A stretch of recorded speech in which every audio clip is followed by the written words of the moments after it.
Bonjour, dans cette quatrième vidéo, nous allons vous montrer comment corriger un questionnaire Forms dans Google Classroom. Alors, en tant qu'enseignant, vous vous rendez dans votre classe, ici donc c'est ma classe de test, travaux et devoirs. J'ai donc ici le quiz culture générale et j'ai deux devoirs qui ont été remis.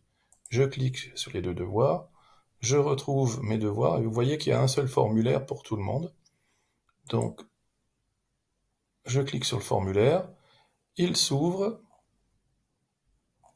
et il est en mode saisie. Donc il faut que je l'édite en cliquant sur le crayon en bas à droite. Et je me retrouve donc avec mon formulaire que j'ai composé au préalable et j'ai un onglet là-haut, réponse, avec le nombre de réponses rendues.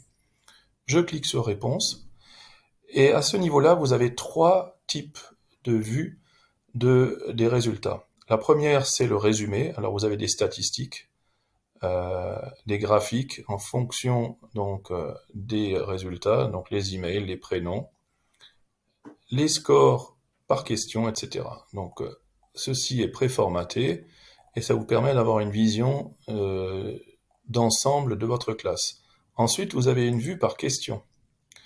Donc vous pouvez soit défiler pour voir les différentes sections, ou alors vous pouvez choisir directement la question ici.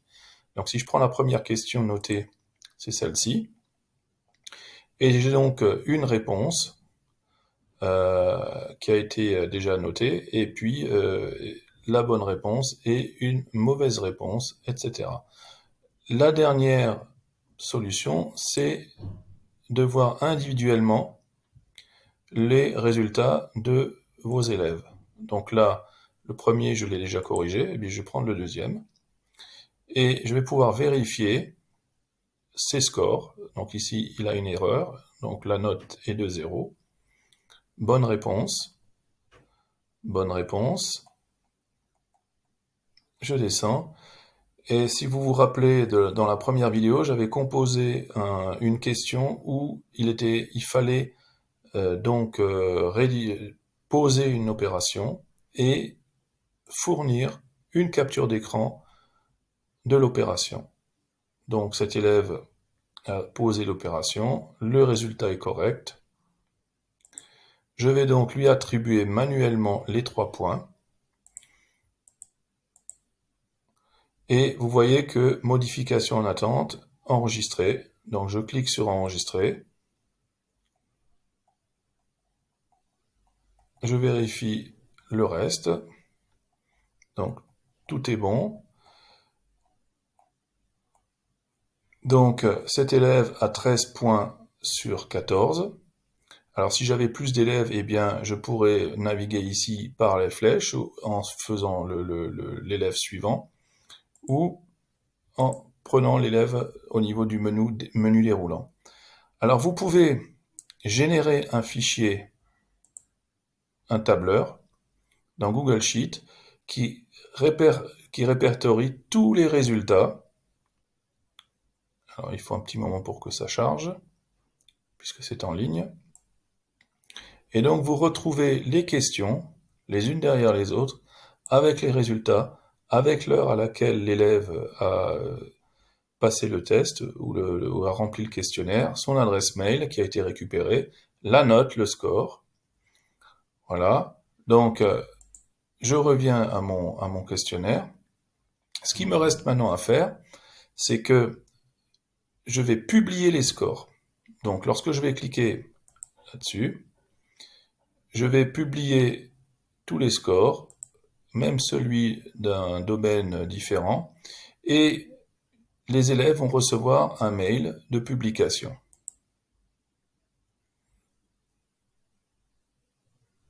Je n'ai plus rien à faire ici dans le formulaire, donc je peux le fermer. Le fichier Excel aussi. Et si je clique maintenant ici, je viens de remplir le formulaire, je viens d'envoyer à mes élèves l'information de leur note, mais je n'ai pas encore importé les notes. Donc je vais cliquer sur importer les notes. Il me demande si je veux vraiment importer les notes. À partir de ce moment-là, je clique sur importer. Alors ici, je n'ai que 2 élèves. Et vous voyez que j'ai automatiquement les notes qui apparaissent ici. Je vais donc sélectionner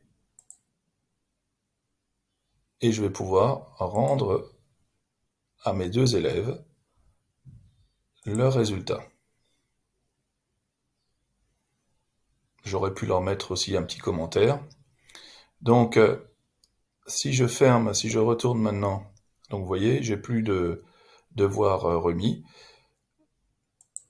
Dernière chose que nous allons voir, c'est simplement, alors je vais pauser, je vais récupérer le mail pour vous montrer ce que l'élève reçoit dans sa boîte. Donc, en tant qu'élève, je viens de recevoir un mail qui m'indique que j'ai 14 sur 14. Je peux afficher en cliquant le quiz avec le total des points. Je peux voir donc mon résultat. Vous voyez que la vidéo s'affiche pour celui qui a réussi cette question-là. Voilà. Au niveau de Classroom, donc je suis élève, je peux afficher le devoir, et là aussi je retrouve ma note ici. Donc voilà, nous avons vu comment noter un questionnaire dans Google Classroom et récupérer les résultats, et aussi le retour qui est fait à l'élève lorsque vous avez noté le questionnaire. Je vous remercie de votre attention et à bientôt.